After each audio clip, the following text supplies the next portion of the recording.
Welcome to another episode of the Coaching Collective podcast, a community for coaches by coaches. Now here are your hosts, Ed Hamilton and Paul Blackford. Hey everyone, welcome to another episode of the Coaching Collective podcast. I'm Paul Blackford, one of your hosts, and I'm joined by Ed Hamilton. What up? Please wave. And today we are lucky enough to have a guest on our podcast. Another guest. I love guest podcasts, Eddie. And Summer Jones.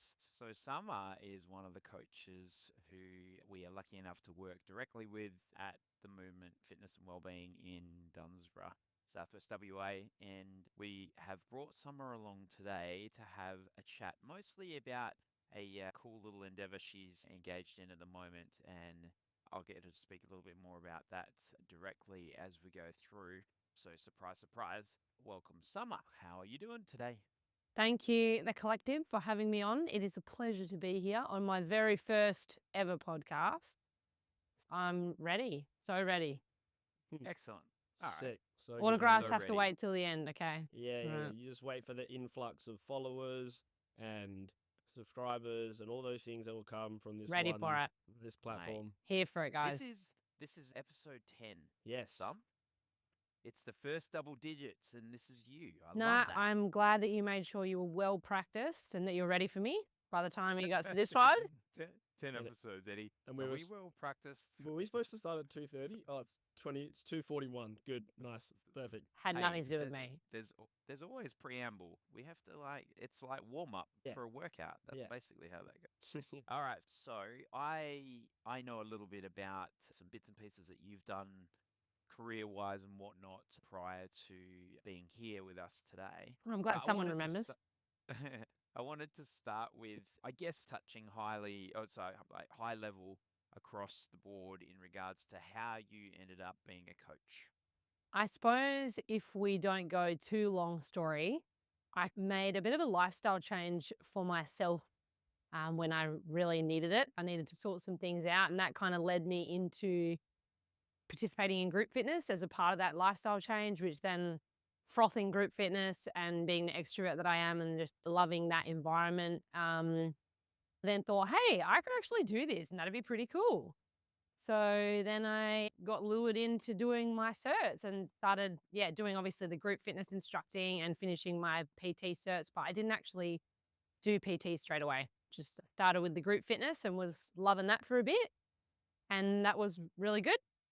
Okay, that's cool. Actually, I don't think we've spoken to anyone yet, Eddie, who's taken that path along group fitness first. Apologies to anyone who we have spoken to who's done that. Group fitness first and then done that for a while. So how long were you in that group fitness space before you went, I'm going to have a go at the PT space? Oh, maybe 3 years, I think. Oh, yeah. Cool. Probably no. Yeah. Yeah, I think maybe 3 years. No, yeah, 3. It has to be 3. Yeah, I'm gonna Yep. lock it in. Okay. 3. Lock it in, Eddie. So the prior to your group fitness foray, as in like where were you at when you realized that you needed to make some life changes for yourself and you started to dabble for yourself in the group fitness space? Not coaching, not necessarily coaching, but the thing that Participating. led you into the coaching part. Where were you before that? What did you do? A little bit wilder when I was younger, but then I was sorting my wildness out and being a little bit less wild.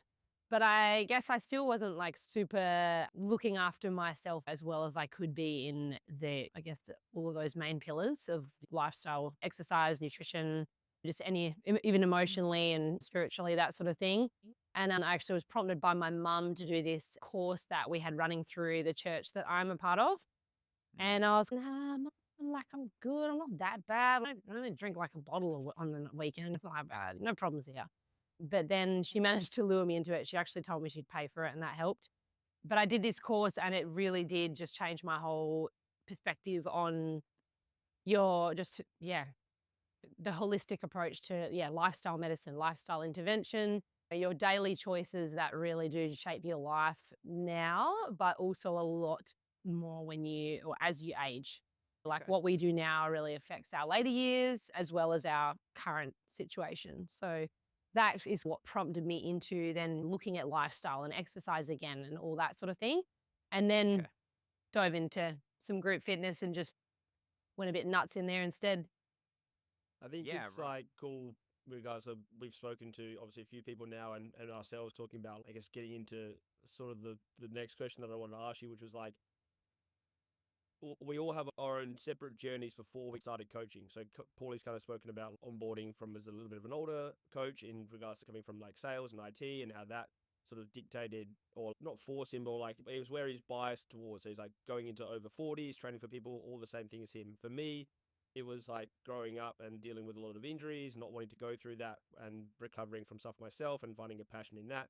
From you coming from the background of this to finding group classes. For the question that we ask all our guests that come on at the start as well, is like stepping into that coaching role once you're like, cool, I love the group classes, I want to do this, I'm going to go do my certs, I'm now at the front of the class, and you've worked your way from the experience of like group classes into the PT space. Like from that background, from where you came from, and that little short story of there that we've heard, it's like, what is that position? What does coaching mean to you to be in that role now for other people? Do you feel like you carry some of those things and you look at it through that lens, or do you look at it differently, like through completely something else? Or is it like that? I know a little bit about this for you, but like the whole holistic approach, tell us, or yeah, what that kind of means to you. What does coaching mean for you or to you? I suppose like whatever anything means to any of us is based on experience, like you said. And I guess I see coaching as an opportunity. That essentially, I guess, is what anything in the service industry, if you're serving, it's an opportunity. So I guess I see it as an opportunity, but then also in the fitness space of what you are, you're like the navigator, like the person, your client, whoever it is or whoever they are, they're still the driver. You're just there in the passenger seat to help them navigate and educate them in how to do that. I guess you've got the map and you're sharing the ways they can go about it and trying to educate them in what ways might be the best. But ultimately, they're still that driver and you just have an opportunity to help them in that path. I like that. I like the idea of like, yeah, you're just helping them navigate, because obviously everyone comes in with their own specific goals. And then we've spoken about like niching down, and I guess we'll kind of talk about that a little bit later as Paulie briefed at the start in regards to some recent studies and stuff that you're doing that don't know if it will be completely niching down to that, but like as a kind of specialty thing that you can offer. But yeah, I think over time we do end up going down those lines where we narrow. But do you find yourself at the moment, and I know that you mainly have a female client population, I don't know if that's been the intent and this has like led you into that. I know you have a client, like a male client that you are still working with as well, but yeah, just that concept and idea of I'm going to be here to guide you. What come in, and I know the type of person that you are is like people person. You make people feel very safe. You're very welcoming. I see it all the time in your sessions. It's fun. It's bubbly. It's really enjoyable. And then you have that like little flip switch of, okay, let's like, now I'm going to dial in and really assist you with that. So I think looking at it through the lens of that, you are just there to assist them. And it's something that I always talk to my guys about as well. Like in that niche character that I put myself in, I am here just to help you along this journey. And then once we've developed a skill set, and particularly for me, it's once we've developed a skill set that we can give you some dependency back, then I'm like, here, take what you've learned and go and apply it. So I like that. I like that idea. I haven't really heard that one yet, which is cool. And I suppose like there's always still like in regards to coaching, like the values and the things that come behind coaching, which every coach should really have. The things like just the characteristics of a coach, which is teamwork and all those sort of things. But I think obviously, if I think in regards to like biggest values that are important to me, which have also shaped some of that, it would definitely be more like, yeah, like even some of the stuff you've said now, like compassion, empowerment, motivation, really coming from that space of, yeah, making people safe, showing them compassion and empathy and kindness, and then going for the rest. Like for me, that's the stuff that comes first, or I guess many others might be more like results based and that get these goals and like really maybe more those sort of logistics. Whereas for me, it's so much more about compassion, empowerment, motivation, working together. There's a lot more maybe altruism in my approach. Like that's just being the people person and affirming person that I am. That's just what kind of shaped what I do. And I guess maybe that's what's brought all the ladies to me. And a I few think men, when we sorry. Yeah. I think when we talk about some of your clients, and when I see you in the gym, I don't know about niching down, but just let's talk about a particular type of energy that you bring to your clients and your sessions. And like There's definitely and when I- energy, when- maybe too much. Yeah, when I say that, okay, yeah, everyone gets the idea of energy being this wow firecracker sort of thing, but no, I actually I feel like you used a couple of words there like empathy and meeting them at their level, whatever they've got going Mm. on, and the energy is actually you At yourself. giving them a sense of this is a safe place, this is an okay place for us to actually work through what you've got going on with your body and Yep. no matter what's going on that day. So that's what I think I meant by energy. Hey, just on that, I was thinking when I asked you the question about like where you'd come from, there were a lot of specifics about that transition space, but I know that you've done some study previously in HR. Yep. That and just your work in the HR area, has there been any translation into coaching of that? Absolutely. Yeah, Yeah, absolutely. do you Even like that for a bit? Yeah, even like I was trying to like, kind of think of it in like timeline it's in my head, but I can't even like fully remember. But I guess sometimes the things don't go in like I did this and then I did this and then that was when I Mm. met that because like a lot of it I think I was in that office job and I started doing HR, but then I started training in group fitness while I was doing my HR, and then I left the office and went to the group fitness. So Yeah. yeah, things aren't like this block that block, but yeah, HR I think once again, just because I'm such a people person and I worked at a few really good companies and I just loved the vibe, the people and the culture. And then I went somewhere and I worked somewhere that was really bad and the people and culture was shocking. And I lasted 3 months and I'm not much of a quitter when it comes to that sort of thing, but this place, I couldn't believe it. And that just really led me down the line of, so who handles that? And that got me into HR, which that's where I'm pretty much HR now, just with client. That's what we are. You're Cool. like human resources. The clients are our human resource now. It's just a bit different. But yeah, that definitely, I learned a lot in that about many a thing that has definitely translated into everything I've done since then to do Okay. with people and looking after people, managing people, all of that. And then also even like in business, in starting the business, because in HR, that's what a lot of stuff you're doing. And when you're starting your own business in PT, you're not really prepped with any of those things. So it was interesting Yeah. to see, you don't learn that. And then you're meant to just go and start a business. Okay, cool. Oh, I think yeah. I think diving into that as well, because it's a good opportunity to talk to a different group of people who potentially listen to this podcast or new coaches as well, because again, a lot of the people that we have had on are either business owners or been in the industry for an extended period of time. But talking to a new coach is a really good opportunity to shed some light on your experience transitioning through that phase from not doing it to just being in the classes to being in front of the classes to then transitioning to PT. So I know we have spoken about this a lot, but just share some of that with more people. Like, what were some of the easier parts and what were some of the harder parts in regards to your transition from gym instructor to starting your own business, and how did you overcome those, and any sort of practical things that you could feel that a new coach may be in that transition might be helpful for? Yeah, I still remember like the days when I was like, I would say yeah, but I was very much like doing then not doing it and not doing it, like 400 meetings with Cal and discussions with people and being like, could someone just help me? But yeah, like even when I wrote my pros and cons list to help me choose between whether I stay or whether I go and do this thing. And yeah, and it was funny, like I definitely being in group fitness and having that, I guess I'd been there for a bit and having that comfort of the programming was done for me. Like a lot of it, you do really just click play. And I guess I was so scared of that I'm just the one click play but also have all the other stuff too. And I can't just walk in and turn on the lights and turn on the music and turn on the screen and go, oh yeah, we're doing back squats. Or at the previous place I was at, which was the circuit that we were running through or whatnot.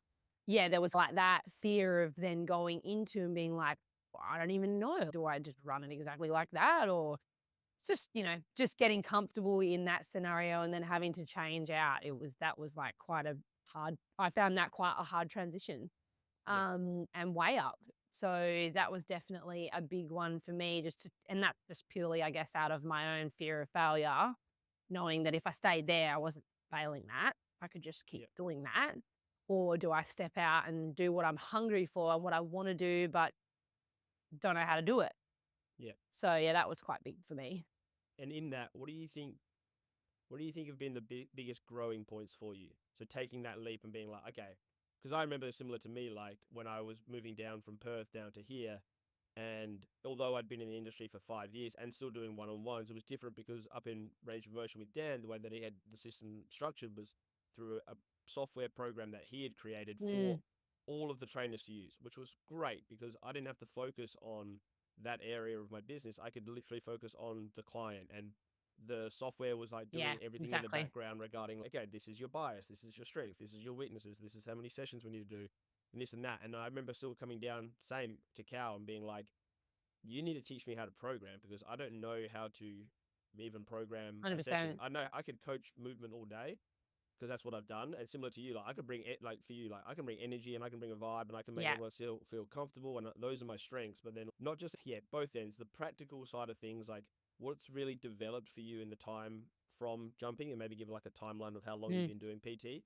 And then what are things you think if someone is in that boat that they would need, that they should or worth putting the most investment into? So, okay, it's put more time into your programming, or put more time into your systems, or put more time into, what have you found for another coach to give advice to? What's been beneficial for you in that leap?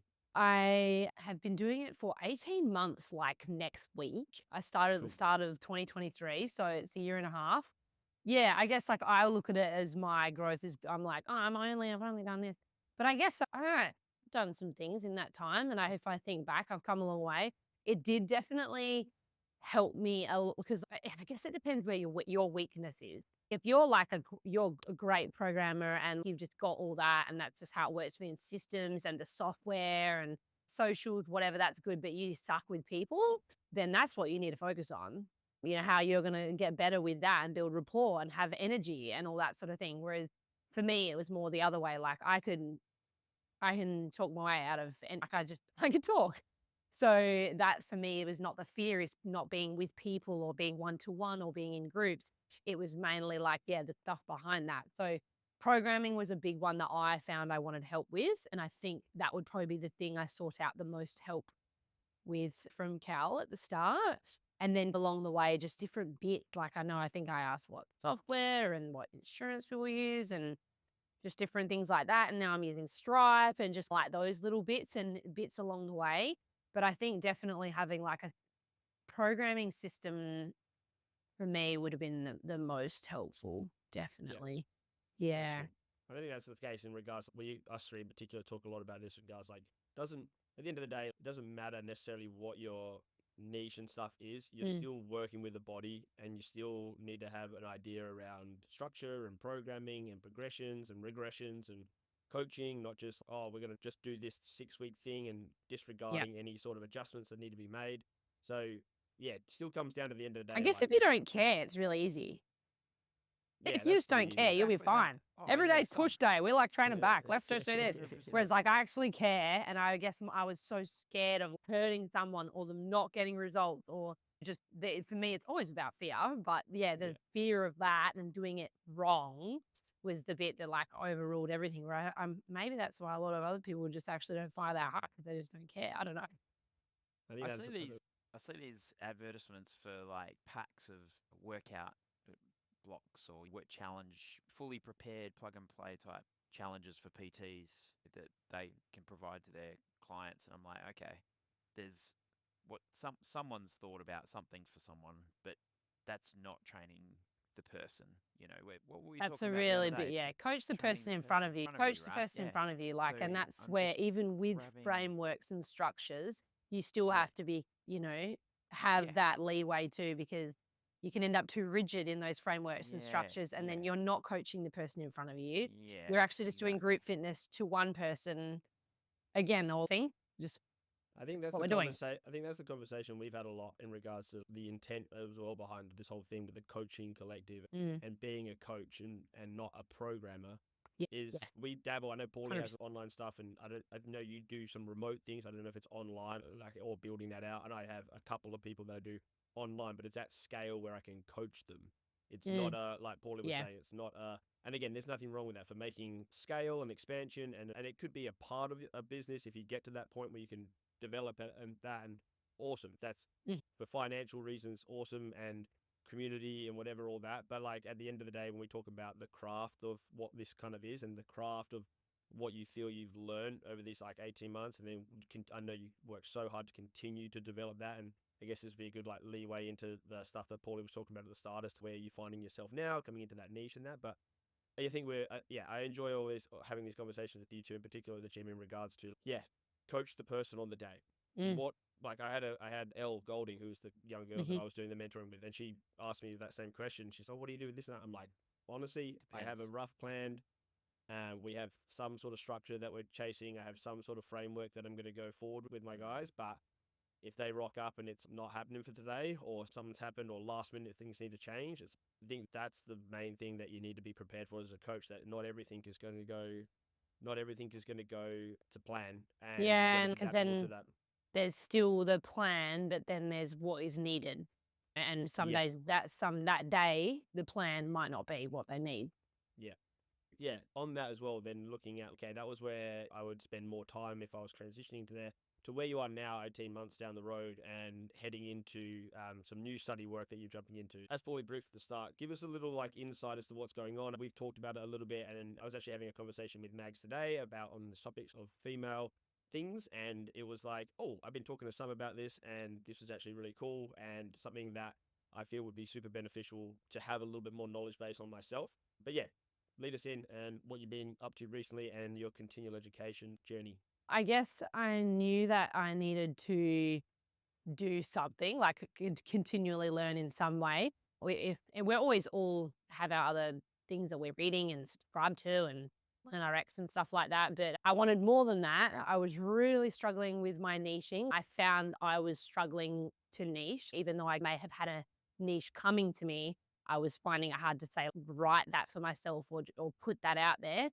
But looking at the kind of traffic and the people I was getting, I guess there was a bit of a picture being painted for me there about what I was attracting and working well with, the best with. And even from attrition, even from the people who maybe weren't staying or whatnot, seeing from that where I work better and who I work better with or that sort of thing. And it seemed to be more females. And then actually, though, I should mention, because a great book, which this is actually how I found out about Molly Galbraith, was in Ignite the Fire, which was a book that Paulie told me to get onto when I first started my PT. And it is a great book. And Johnny's good at many a thing, and he's got podcasts and he's got other books. But yeah, anyway, in that book, there's a lot of testimonials for different people in the industry. And I always read them because it's really interesting. Paul's got to find the book now too. But anyway, there was a testimony about this lady, and there we go. That's it. I think it's in That's my the car one. somewhere because I just make sure I've got it on hand in my car like everything else is there. And it was talking about this chick, Molly, and she started this thing called Girls Gone Strong, and now it's this and that. And I was reading, and I was like, oh my God, so cool. She was just a girl, just a woman or a girl like me. And look what she's done. That's fantastic. And then I looked her up, and when I Googled it, then it popped up. She's got like an academy and she runs these courses. And I was like, oh, that's a sign, but I'm still too scared. But I'm still not going to do it. And then I told Paul, and he was like, I think you need to just do something, like just choose something. Nothing's going to be a waste or bad or wrong. Nothing's wrong. It's just information. So I then, eventually bit off the bullet and signed up for that, which is her women's specialist certification. And then while I was on it, of course, they offer you the plus version for a little bit extra, but you're already at the cart screen. So you just click OK and pay for that too. So I've actually gone the plus. I figured I've got a plus, so I better go with There that. it is. But yeah, so that's what got me into doing that one, because I started doing that with the certification, the women's one, because I figured I've got a lot of ladies and I'll be better able to help all my ladies. You're like, I have an opportunity. It's in front of me. Now I can use it better. And yeah, it's been very good. I'm not finished yet, as much as the type A in me personality would want it to be done now. Yeah, I'm still chipping away. I wish I had more time on it, but even just all of it, it's just been so good. So good. Yeah. So you answered that question, but you're enjoying it? Yes, yeah, definitely. I'm enjoying it, but not getting to it as often as I want to. Resources wise, it's great. The books that I got, all that is very good. And the Yeah. content is super interesting. And yeah, it's just like, I don't want to say anything like, women and men are different. That is naturally how it is. Obviously, I don't want to say anything that, doesn't sound right. But yeah, women and men are different. And there is a lot of different things that go on in women's bodies. And it's actually very useful to know as a coach. I think at first I was, I know we got like hormones and time of the month and there's this and that. Like it's not, there's a week where you feel a bit crappy and you're a bit bloated or whatever. But then actually like reading like what is actually going on in the body all throughout the month and at that part of life and then in the next part of life and then from there when it's into that and then how that affects then what goes on after that, I was like, wow, there's actually a lot and there's Awesome. actually a great need for people to know. And not every woman is going to know that for herself about her body, nor does she really probably maybe want to. But at least then as a coach, you have the opportunity of helping them through their lifestyle choices of that. And I just found that, really interesting for my own body and also for women around me. Oh, that was the next question, which was, have you found information you're learning applicable to your current clientele already? And I know you, Yeah. like, how far through the cert are you? Oh, I don't even know if I'm trying not to look at the whole staircase, Paul. I'm just trying to take it one step at a time. So No, I think I'm let's in just say 4 or 5 or something. you're part way through this journey and you're already finding stuff that's applicable. Yeah, it's that good. you- It definitely that's makes helped me you as a feel coach. better. Yeah. Definitely make me feel better that I'm not as strong as you guys because I literally can see now that you definitely have more muscle in your upper body than me. Is that so? Yes, and we got information stronger in the legs. course about- I don't know. I don't know. Have you seen Paul's shoulders recently? He's doing double push days just to get those shoulders up a little Boom. bit. Oh, I'll see what happens if I do. But But the general public doesn't need to know about that, Edward. of course. But yeah, anyway, like that, physically, emotionally, or physiologically and emotionally, all those aspects, like even in anatomy and like what Ed and I were talking about the other day, which I was actually glad that I knew something when Ed brought it up about the Let's Q go. angle of like women's femurs and their hips. And I was like, yeah, I know something. Whereas like if he had said that 2 days prior, I would have been like, the Q. I don't know exactly what you're talking about there, mate. Watch out for that. Watch out for that Q angle. It'll get you. Yeah, literally. Like I just read about that and like the angle of the femurs, and that's why women often they find it harder to externally rotate at the hips, and often it means that they need to have more exercises that develop that than men, because men naturally can externally rotate more easily. And then even that's often why women have more ACL injuries in sporting because of that angle of the knee, whereas a lot of women are like, oh, our knees, it's just how we are. And I think that's what I also liked. It got rid of a lot of just blanket statements or just assumptions about us or about why things it just goes to show like the body is amazing and it does a great job, and understanding it means that you can just look after it even better. And yeah, I just found it really good in many angles. Sounds. I know you go. I think it's one of those things where, and we were talking about this today just from, again, courses of study that I've done recently, but like when there becomes so much information, again, out for a new personal trainer and experienced PTs, like all of us, like we're into health and fitness, and the things that we look at are all around health and fitness. Our social medias get flooded. And then all of a sudden we're like, should I do that? Wait, no, should I do that? Or what? That guy said this. And If she you're said, bench but pressing like it's this, 3 tips for this. And it's like, if your shoulders hurt, you should do these 3 external rotation exercises that are all the same.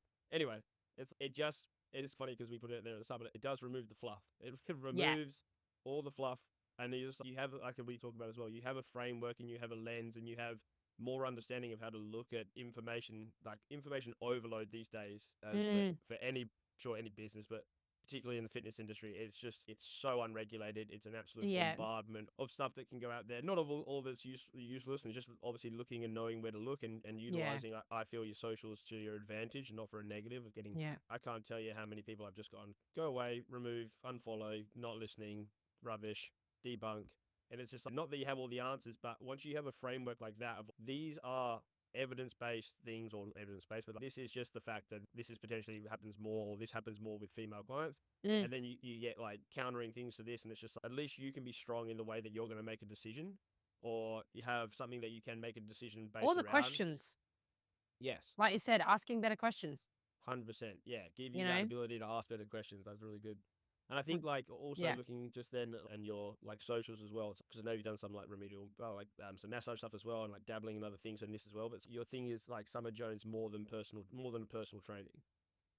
And I really Mm. think that fitting that in nicely to this in particular that you're doing, where it's like, it is more. And it's like almost summarizing everything that we've spoken about with you today in regards to from where you started to like how you got into that, which was like coming from where you were, transitioning into taking better care of yourself, and then found that through like exercising, and then you found that through the community with group fitness, and then found the passion for it, and then that's just fed in and bled into everything. And then it's like niching down to this point, but there's Mm. always like more behind it, where it's just not just kind of what you said at the start, the people that don't care, where it's just like sets and reps and this and that. Yeah. Where it's like, And I was determined not to be that.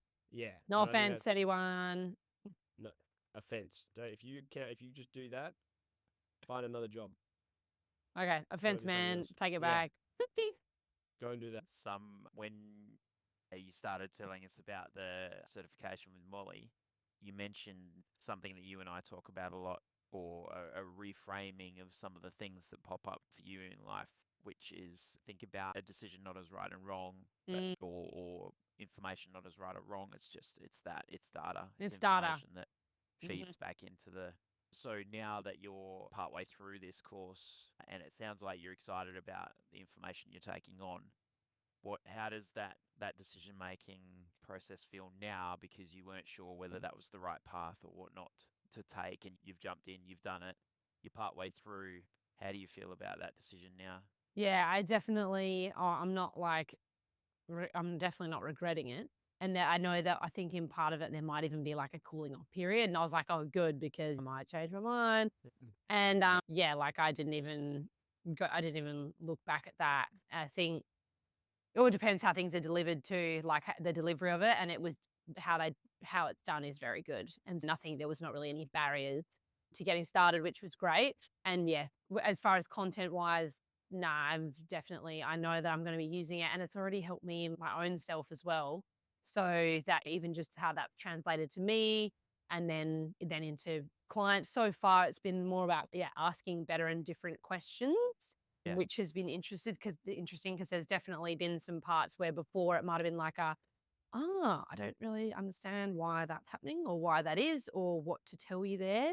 But now being like, oh, so I'm interested. Do you know where you are in your cycle? And like, I used to hate that question before. I don't know. That was always like, Asking it? Yeah. Like, yeah, I think, or even like, I don't know. I just found when I read about people training around their cycle, I'd be like, what? Just try, like, you do your life. Come on. Just, yeah. why does that have to be a thing? Like, you don't let that rule your life. But the Mm. fact is, like, what your body is doing and your bodily functions are ruling your life because that's how you live. So Yeah. hang on a minute. So yeah, like it made me eat my words on that about the cycle, because seeing what is actually going on, I was like, absolutely right. Like I had something just last week where something went a bit different in a session to how it normally would go. And I was like, I don't really know. Like I normally would have been like, I messed up or I made a wrong call or whatnot. And then I just sort of was like, oh, but I tried to stop and I was like, do you know about your cycle by any chance? And she was like, oh, I'm not anyway. And it turned out that it perfectly lined up with something we then discussed, and it made perfect sense as to why we had that outcome in that session. And so now I'm like, and she said, can we like work? And I'm like, let's definitely be using that around your programming, because it was like something that I don't want to have that happen again. And if it can be avoided, of course, like, I was actually quite gobsmacked. And it's happened probably 4 or 5 times just since I've asked that question, where are you in your cycle? It's been like, makes sense, because Those joints are specifics are different, just- hormones are different. There's even a greater risk of injury at certain times because there's an actual hormone that's released that is called relaxin. Yeah, I know that seems interesting. Called relaxin. It means that things actually can loosen up a bit. So that can also be not the time to be doing certain things with females. Interesting. Losing stability in joints and whatnot. Definitely in and around pregnancy. I know Carl's would definitely know a bit more on that, but yeah, So for sure. it's great listening to you talk so passionately now about something that you were unsure about, you've taken hold of, and I know Mate, give me a microphone and a camera and I'll talk passionately about anything. we came off the back of like the podcast with Carter last week where he spoke about going into the industry and then just realizing that he wanted to be really good at coaching the Mm. body. He wanted to understand more and more. And that's he just made that decision. I think you made that decision as well in regards to I need to know more. There's lots out there. There's so Mm. much out there. Like he said, the social media space is it's relentless with the amount of information. Wrong all the bits, and we've got a lot of decisions to make. But I think a lesson that especially new coaches who are relatively new to the industry can take from what you've spoken about is, hey, you know what? That certification 3 and 4, that's your starting point. And now, when you land, wherever you land, whatever that looks like, there is a path or something that is going to pique your passion and pique your interest and the needs of your clients and the needs of the people around you. And it's going to be an opportunity for you to be a better coach and take that a step further, take what you've chosen to do a step further. And yeah, And I think that's where I just guess you can easily go quite wrong. Well, not wrong. You can easily get caught up in the comparison trap because, and that's, I know that was a massive one for me, that with the imposter syndrome and the comparison trap of especially working around such knowledgeable and experienced coaches like you guys. I know that looking around, I was seeing, it was like those reels that you see where you're looking into the gym in 2024 and it's like the guy and there's all the everywhere, except they weren't fails. You guys are not failing. You're doing really well. But looking around at all those things and being like, I've got Ed doing that, and then there's Paul, and that's his way, and Adam and Shelby and Callan and the multiples, and being like, I don't know where I fit into any of that. And then, but then also knowing I'm not you, and neither of you, and I'm not anyone else. I'm me, and that's why I have who I have. But yeah, the cool. comparison trap can definitely, I think, suck a lot of us in. Whether it's comparing medias, comparing coaching, comparing styles, all those things, and you really do have to just, I know I'm having to just explore so that you can find your way, like I said in my Yeah. little feel. I think it's Yeah, like nice. this blend of like what Carter was kind of talking about as well. Like even when I started to 11, 12 into it now, like back in the day, it was very much like Carter was saying, you'd have workshops. So people would do a lot of in-person things if there was going to be any sort of continual education. And I don't remember when I first started there just being this onslaught of courses that you could do. Like honestly, OPEX, say if as one of the big ones, wasn't really a thing. I know Training Think Tank was one that Carter's done. Like a Prescript wasn't even existed yet. Active Life, maybe they were around, but they were focusing on games athletes, just like to name a few. But there wasn't that sort of what we know now in the space. And I think if for you in particular, I see this really nice blend of, and it'll take us into the next point around like TCC, but and some of the work that I know that you and Paulie have been doing together, but is very important. And it was very important for all of us in particular, like I know from when I started and just being around the people that I was, with the people that I learned from. And they have had always, and they remain to have a huge impact in the way that I do work, even to today, and the way that I carry myself into today. So all the guys and girls at Range Motion and that whole part of my life has had a massive impact on me. And I think these days is that for the new trainers coming up and for yourself, like 18 months into this, it's really important who you surround yourself with and what gym you end up. And I know for you, you said at the start where at periods of time you're in this space and you can feel even alone in that. I just feel like I'm just doing this by myself. And so that kind of takes me to the point of not having access to courses back in the day, being an overwhelming of courses and information in today's work, the people that you surround yourself with. And I find people that you're around with and typically the work that you and Paulie have done together and doing like a little bit of that mentorship has been super beneficial. And so I just like you to talk to that part of, say, having a mentor, finding a mentor, having someone that you can bounce ideas off, but then also this concept that we're building and working through with TCC and how what you think about this sort of need for this or this concept behind it. So yeah, just those couple of things, like how important has that been for you? And then how important do you see something like this being for maybe you 18 months ago, if you knew that there was this thing that could have a group where people could like just shout out and help?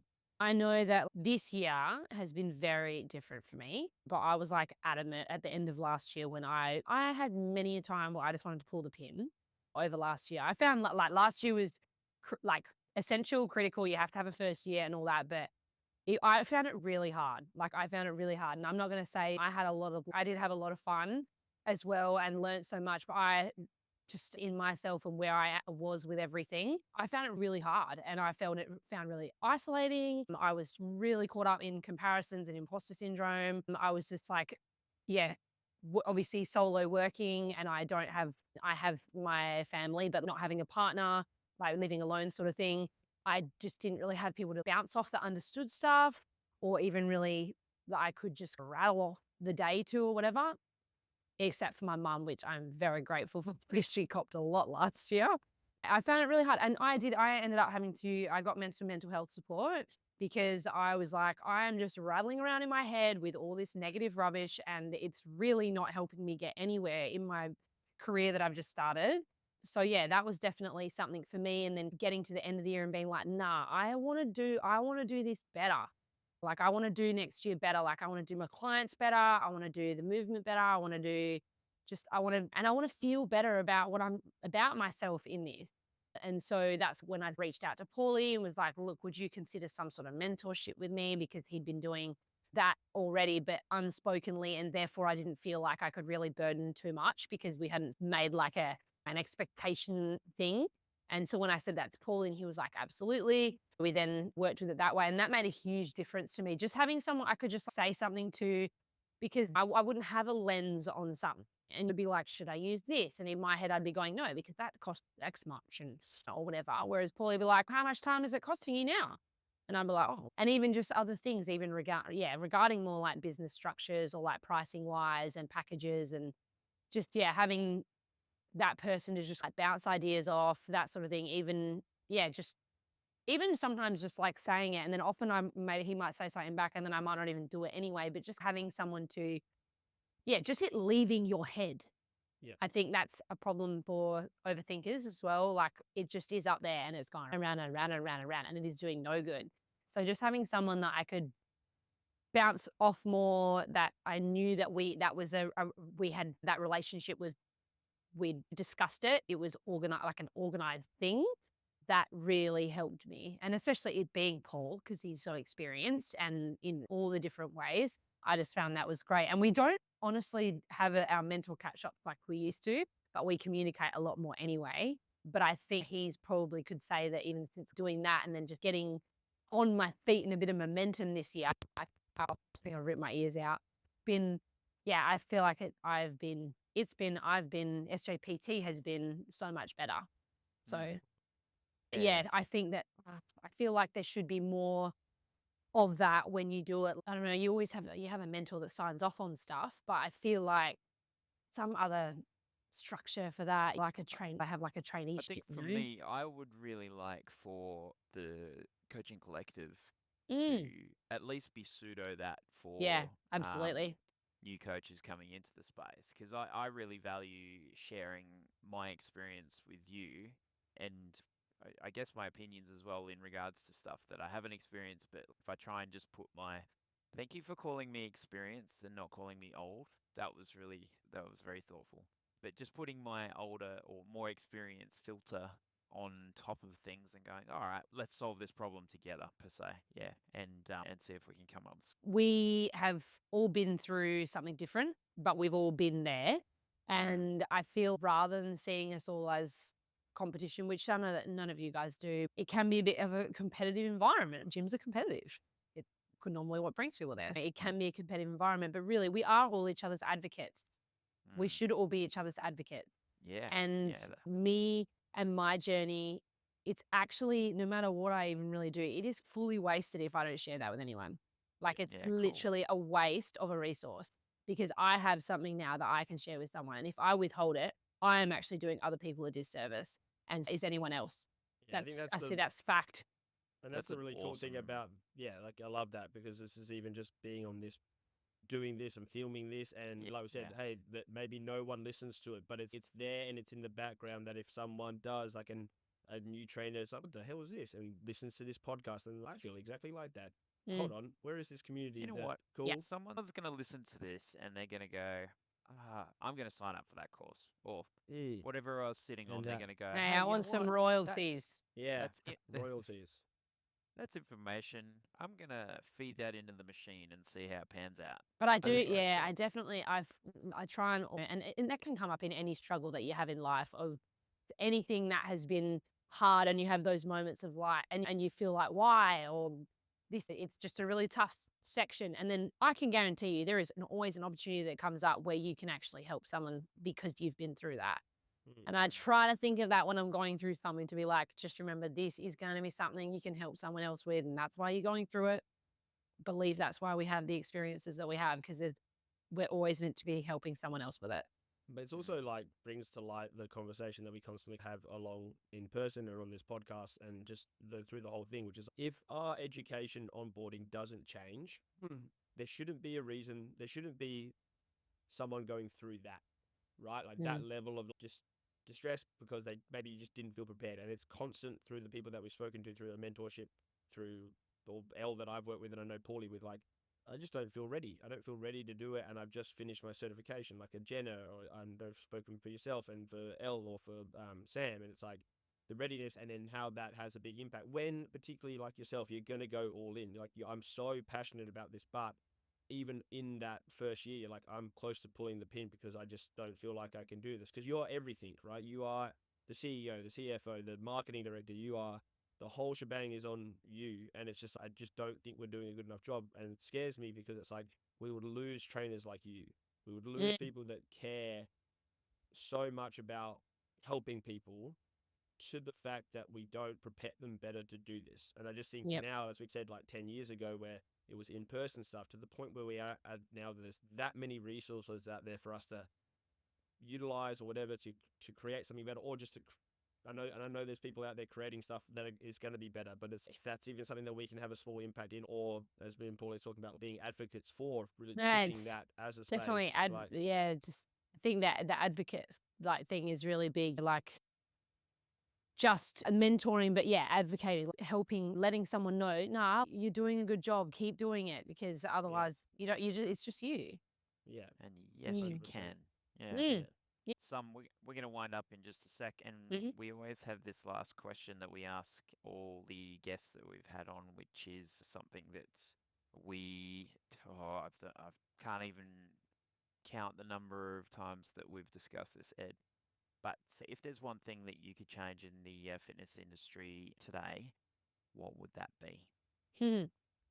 I think that we almost were covering it then, but I suppose seeing something in that system which has more sort of mentorship and induction into the next steps and what happens next. I think that that would be fantastic, which is almost like what TCC is doing, which is brilliant. Something that takes it from that piece of paper that you get when you're done to actually knowing what the hell to do next with that. Some program, some segue into a component in that, I think would be very beneficial for all coaches. And also if it all could be, or if your memberships and everything could be tax deduction.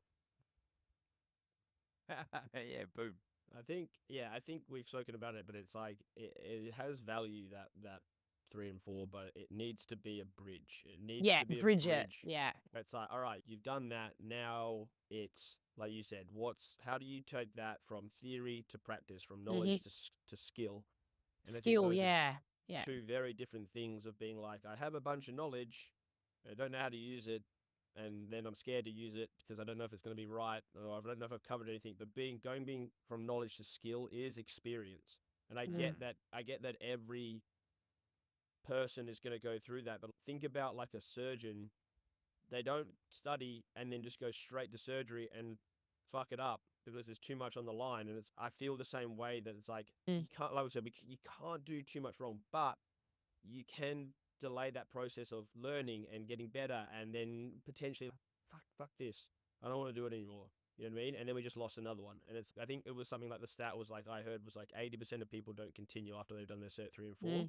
And like we said, that could potentially be because maybe some of them are just not, like, they just did it for a bridging into something else, or the fact that we're just not maintaining, the onboarding is too challenging for people to actually run their own business. But yeah, like this is it's I know it's a conversation that we have a lot, and it's all something that we're both, or all of us, are passionate about. I guess So, it's what I said about the like with the client though being the driver and the navigator. It's we're then in the driver's seat, but our navigator is not there now because we've done our certs. It's like some framework for that navigator yeah, I definitely as think you're like then the driver. work experience hours, or just something alongside another Yeah, course that you, or like absolutely. hours of, you need to do 180 hours or something like, or something like that. And in that, then there's these courses that you could do. I don't know, if you think about what's out there already, so you're going to do the OPEX, like lifestyle, CCP part of that, and you're going to do this part of applied biomechanics, and you do this part of like active life rehab stuff, and you're going to do this part of, and there's enough fucking information. If we just jammed it all together, we could make a really good course. But it's like everyone's obviously doing their own thing. So I don't feel know. like even actually though doing even a really basic and simple exercise at the end Oh, of it in finding your values, because your values will guide a lot of where you go. yeah, I Like a love that. really simple exercise in that, because then if I had even done that at the start of last year, I think I would have niched down a lot easier. Like even that, because that they don't really cover any of that what you're going to be in that place. It's just you're just there. Like that. I think just to finish up, like what you've both said is absolutely like brilliant in a mix of experience. So through that sort of 180 hours of logbook time, that sort of scenario, plus that journey being supplemented with, hang on a minute, whilst you're going through this experience, you're actually Yeah, feeding supplementing. into your individuality as what your values are, and your individuality as a coach or potential coach. So yeah, no, I think you guys are on it. Hey, Summer Jones, thank you very much for joining us today for your first podcast. Hey, it'd be fun to have Thank you on again at you. some stage, and we'll think of another Thanks, great topic to cover. But yeah, thanks for No, tuning thank in, you guys. everyone. And Happy yeah, Friday. Appreciate you. you Thanks. ha- And you guys you very much. Namaste. you have a Nama lovely go. Ah, go. got me. All right, peace. Thanks for listening to another episode of the Coaching Collective podcast. Don't forget to follow us on Instagram and YouTube. Join all the action on the Coaching Collective Discord community by visiting join.thecoachingcollective.eu. See you in there soon, coaches.